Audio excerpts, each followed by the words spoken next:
marka xiga ku mahadcelinaynaa caaqilkoo laga aqbalay iyo dhaqankoo laga aqbalay xaflada farsano taageerada iyo habkaa u dhaqno oo aanu xaflada wanaagsan ee horumarin aqoonsano marlabaad waxaan ku mahadcelinayaa barashada qiimaha iyo adaha badan iyo dhalinyarada quruxda badan ee aan kasoo gashay salaam gaar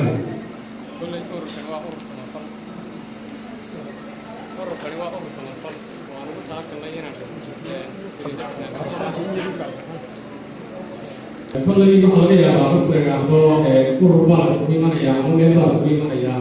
أنت سكاكا كذا أما حكومة وكذا كذا أما سسايك كذا بقى يا لكن ما ها كوربان سويمان سألنا حوالي بس يا ها لكن يجونا أما سسايك كذا يجونا وهو رسول الله وأنا كنت أقول لك إن أنا ولا يبدأ كذي كذي وأنا محمد محمد سرايا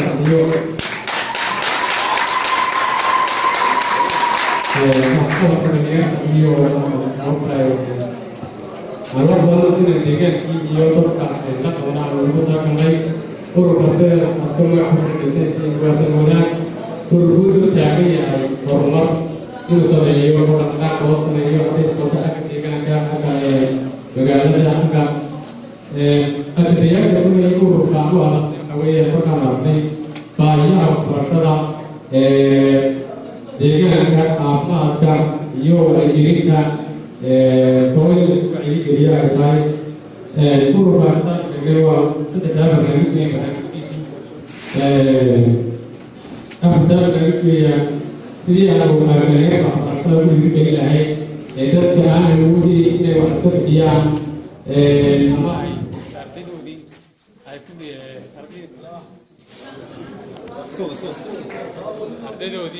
ardayda aan ku dhiirigelino waxbarashada sida dadka aan waxbarashada awoodeyn ee aan awood u lahayn inay ka bixiyaan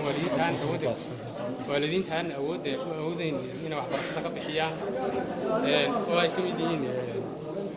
ardayda waxbarashada aan awoodeyn waalidkooduna aanu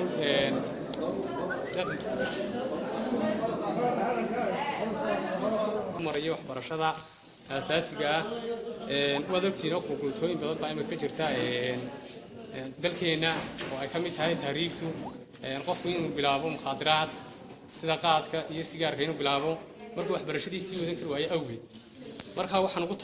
ugu talagalnay inaanu horumarin sameyno aanu ku dhiirigelinayno dhalinyarada waxbarashadooda aan ku dhiirigelino oo aan idhaahno maxaynu tari karnaa hadday nahay ururka samawadaag waxaanu garanay oo aanu nidhi wax badan baynu tari karnaa haddii aan gacmaha isqabsanno taageero buuxda aynu ka helno dadkeenna waaweyn sida cuqaasha waxgaradka aqoon-yahanada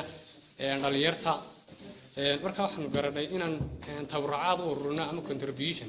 aan u ururino dhalinyarada aan jaamacadaha laga bixinayo inta aan awoodeyn weliba inta urur karaa markaa waxaan ugu talagalnay inaan contributionka aanu qaybino oo nidhaa maxaynu ka bixin karnaa ardayda waxbarashada sii wadan lahayd laakiin duruufta dhaqaale xumada ay haysato waxaanu nidhi horta contribution aan ururino dabeetana aan cid walba kusoo qaybino inta uu karayo qofku in markaa contribution la qaadi karo oo qof walba uu noqdo contribution qaadi karo inaan kusoo moogtahay kusoo qaybino contribution kaasoo loo ururinayo ardayda taa haddaan ka gudbo horumarinta caafimaadka deegaanada iyo magaaladaba sidii aan uga hawlgeli lahayn waxaa kaloo ka mid ah horumarka deegaanka sidii deegaankii aan kasoo jeednay aan ugu hormarin lahayd wayn ognaho niyadu horta hooyada dhalaysa haddii ay hooyada dhalaysa lafteeda haddii iyadoo miyigii joogtaa wax loo samayn lahaa caafimaada lama hayo MCH meerta carruurteen kasoo jeednaa ma lago goray waxaa kaloo yadna jirta arrimo kale oo iyagna xagga caafimaadka oo haddii caafimaadka qofka lagu qoro auna ka howlgelin be uu ka meeraysto taasoo iyadna dabagal weyn in lagu sameeyaa oo loo ogaado qofkii halkaa ka howlgelayay ee ku qornaa MCH ama dee ku qornaa caafimaad ahaan ugu qornaa sidii uu tegi lahaa qodobka afraad ee aan ugu talagalnay waxa weeyaan dardargelinta wacyigelinta oo imika waan ognaho mashaakilaad badan baa jira sida tahriib baa jirta mukhadaraadka qaadko ardayda markay waxbarashada sii wadi waayaan ay bilaabayaan markaaba niyad baan ognahayo iyaguna ku sii fadaya mukhadaraadka iyo mukhadaraadka ku sii fidayo marka hawshaas lagu talagalay taariibta iyo mukhadaraadka qaadka inaan ka wacyi gelino iyo wacyi gelin diimeed in loo sameeyo dadka oo la baraarujiyo oo ilaahay ku xidhnaadaan si ay ilaahay ugu xidhnaan lahaayeen aan ay falowgeen uga talagalnay in falowgeed la qabto waqtigoo dheer aawadeed waxaan ka wasdaaranayaa waqtigoo dheer aawadeed iyo dad badan oo sugaya oo inoo odayaashiina sugayaan iyo waxgaradkii aqoon-yahankii iyo culimadii bayna sugayso ayaan ka curudbaaranayaa waxaan ku soo gabagabeynayaa in waxaan insha Allah ka rajaynaynaa inaad taageero buuxda naga sii doontiin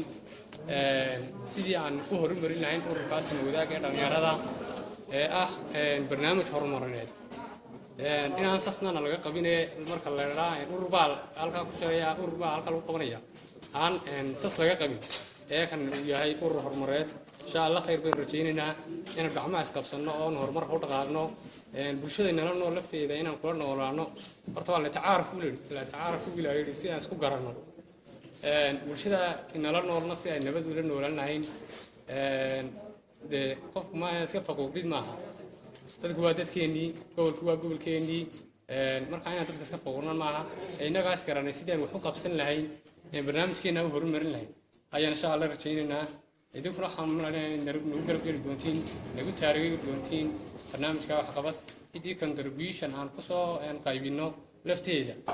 ay naga taageeri lahayd ayaan insha Allah rajaynaynaa. Wassalaamu calaykum waraxmatullaahi wabarakaatuh.